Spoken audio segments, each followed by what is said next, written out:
Bonjour et bienvenue sur cette vidéo de présentation de Vinosoft.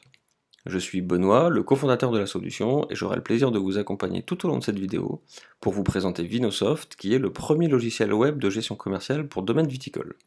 Donc logiciel web sous-entend que vous n'avez rien installé et que vous avez accès à l'application depuis n'importe quel navigateur, que vous soyez sur ordinateur, tablette ou smartphone. Quelques petites précisions avant de rentrer dans le vif du sujet. Vinosoft sera compatible avec la loi de finances sur les logiciels de gestion de caisse. C'est la fameuse loi qui prendra effet au 1er janvier 2018 et qui oblige les éditeurs de logiciels à être certifiés. Deuxième point, les exports comptables de Vinosoft sont compatibles avec les solutions du marché. Nous travaillons d'ailleurs déjà avec de nombreux CER sans aucun souci. Troisième point, nous sommes capables de récupérer vos historiques clients et factures, ce qui fait qu'en venant chez nous, vous avez l'assurance de ne perdre aucune donnée. Et quatrième et dernier point, pour créer cette solution, nous avons travaillé de pair avec des vignerons pour bien comprendre les problématiques et pour vous proposer des solutions concrètes qui vous faciliteront la vie et vous feront gagner du temps. Nous allons commencer cette vidéo avec une rapide présentation de l'interface et ensuite nous ferons un exemple de prise de commande. Donc voici l'interface de Vinosoft. Chaque page de Vinosoft est organisée de la même façon. Vous avez le menu principal qui se trouve sur la gauche, nous détaillerons un peu plus tard dans cette vidéo, et le contenu de la page sur la droite. Ici, nous sommes sur le tableau de bord qui est la première page à laquelle vous avez accès quand vous vous connectez à votre compte. Sur ce tableau de bord, vous avez en haut statistiques, un résumé de la période, on va dire des 12 derniers mois, avec un certain nombre d'informations. Sur la partie gauche, ici, un résumé de toutes les actions que vous avez à exécuter. Donc par exemple, une commande à expédier, les relances à traiter, la DRM du mois précédent qui n'a pas été réalisée, et ensuite les rappels clients arrivés à échéance. Sur la partie droite, vous avez un encadré qui liste les dernières actions réalisées sur l'application. Donc rentrons dans le vif du sujet et créons notre première commande. Donc nous sommes maintenant sur la liste des commandes. Donc pour créer une nouvelle commande, c'est assez simple. Vous avez un moteur de recherche très facile pour filtrer rapidement sur des clients. Donc très rapide. Donc je vais me choisir. C'est l'interface de prise de commande. Donc on ajoute un produit. Je vais choisir un produit que j'ajoute à la commande. J'ai une indication sur le stock. C'est pratique. La capsule est gérée aussi automatiquement. Le prix est calculé automatiquement en fonction de la grille tarifaire associée au client. En l'occurrence, ici, c'est un particulier. Si je fais un test sur un autre produit,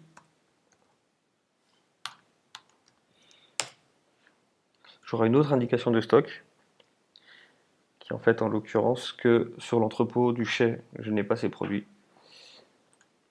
Donc, indication importante. Voilà, donc là, nous sommes dans un cas du chai, donc il n'y a pas de livraison.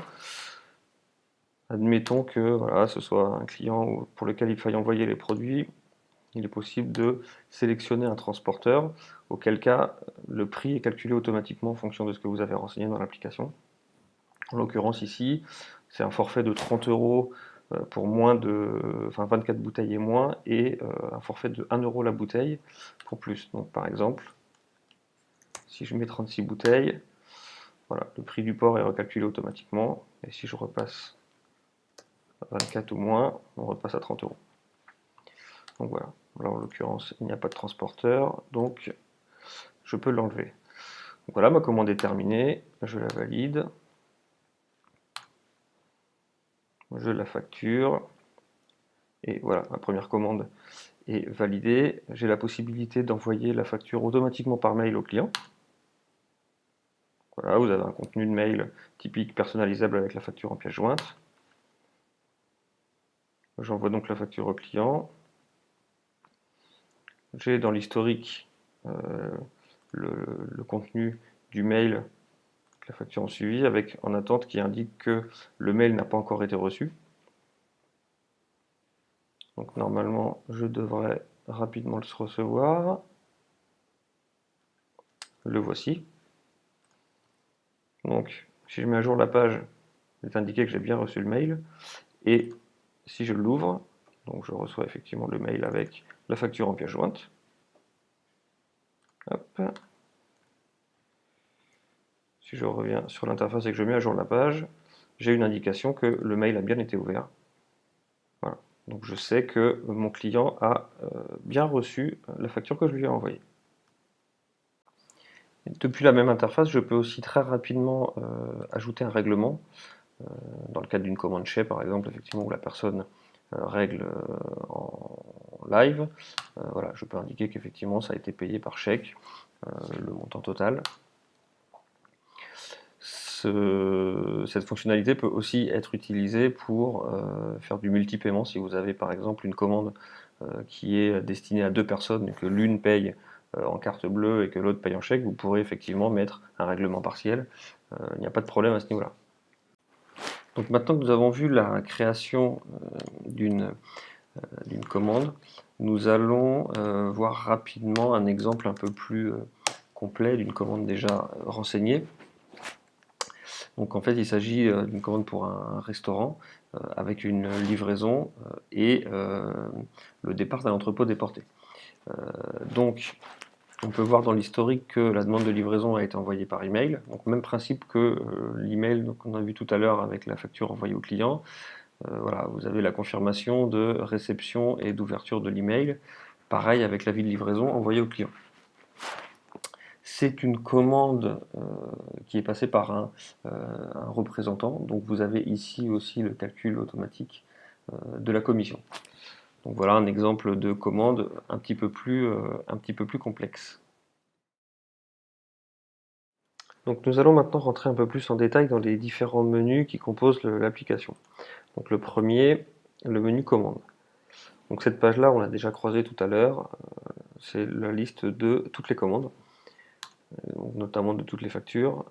Vous avez la possibilité par exemple de trier les commandes qui sont uniquement les commandes non payées. Donc voilà, la page de règlement.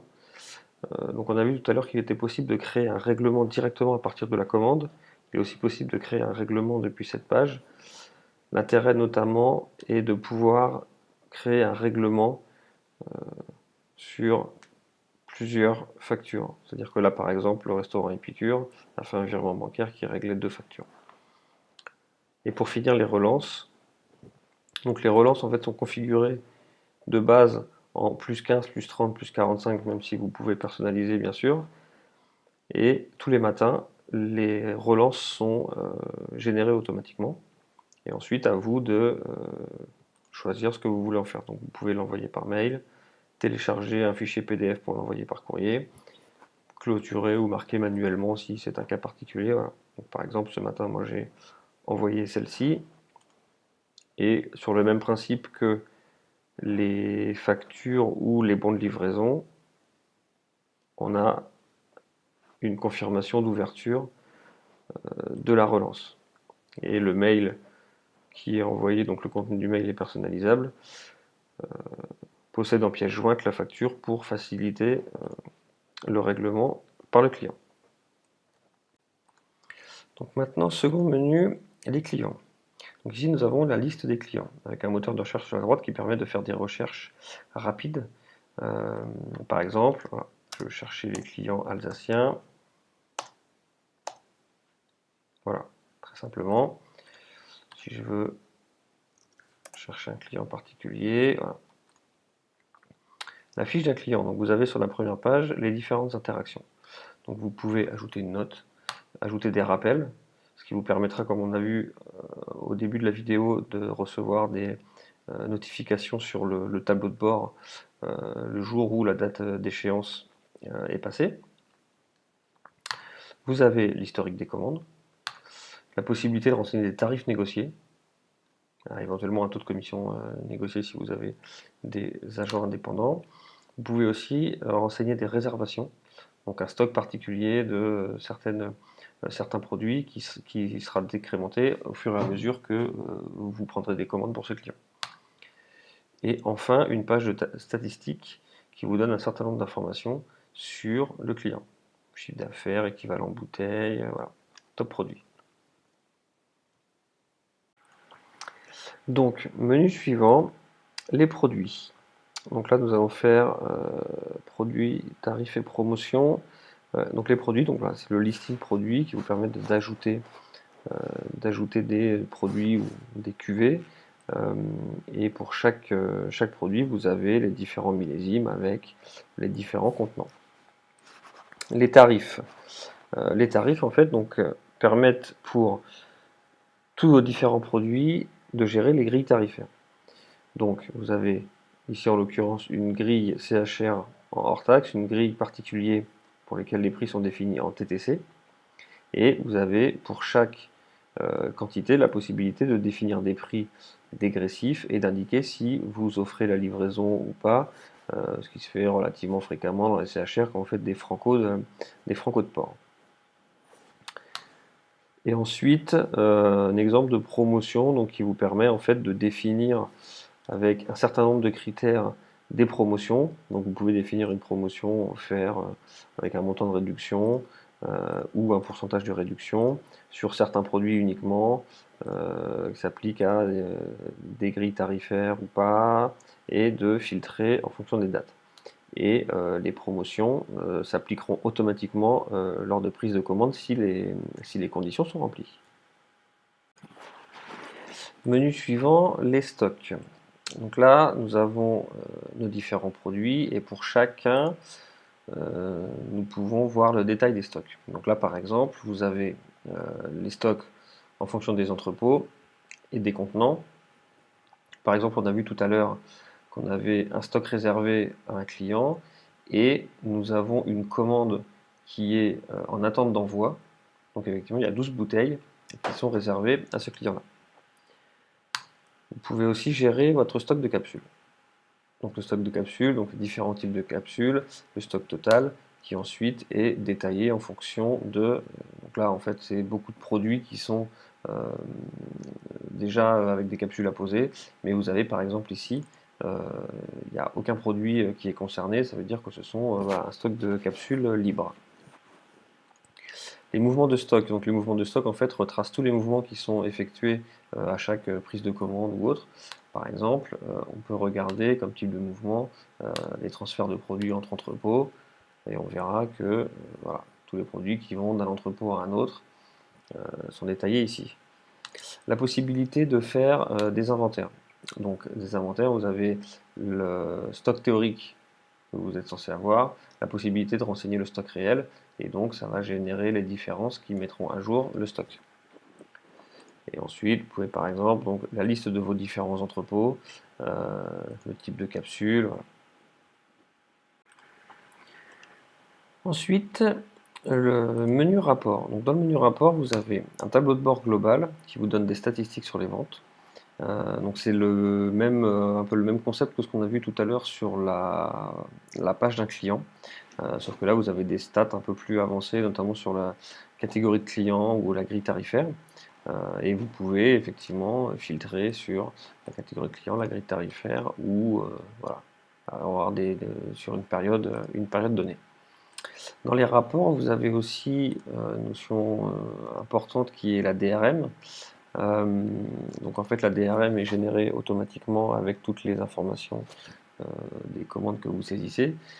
Mais donc effectivement vous avez une DRM par entrepôt avec le listing en fonction de chaque cuvée, enfin de chaque appellation, pardon, les différents mouvements. Et vous pouvez en fait afficher de façon différente en fonction de la région dans laquelle vous vous trouvez, qui n'a pas forcément le DRM sous les mêmes critères. Autre menu qui est lui un module de l'application, les représentants. Donc, on peut définir un certain nombre de catégories. En l'occurrence ici nous en avons deux, agence ou agent commercial. Pour chaque catégorie, on peut définir le mode de commissionnement et la périodicité des relevés.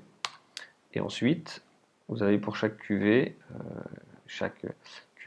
et ensuite variante, la possibilité de modifier le taux normal et de rajouter un taux réduit, par exemple, dans certaines conditions, effectivement, si vous avez des francos. Voilà. Vous avez la possibilité ensuite de forcer toutes ces informations-là. Ensuite, vous avez votre listing de représentants. Et pour chacun, la liste des relevés de commission. Donc voilà, avec la possibilité, pareil, de les envoyer très facilement par mail. Donc voilà. Ensuite, paramètres de l'application. Là, c'est ce qui va vous permettre de définir tout un tas d'informations. Donc, les informations de la société qui seront les vôtres, en fait, donc les informations de facturation, les transporteurs.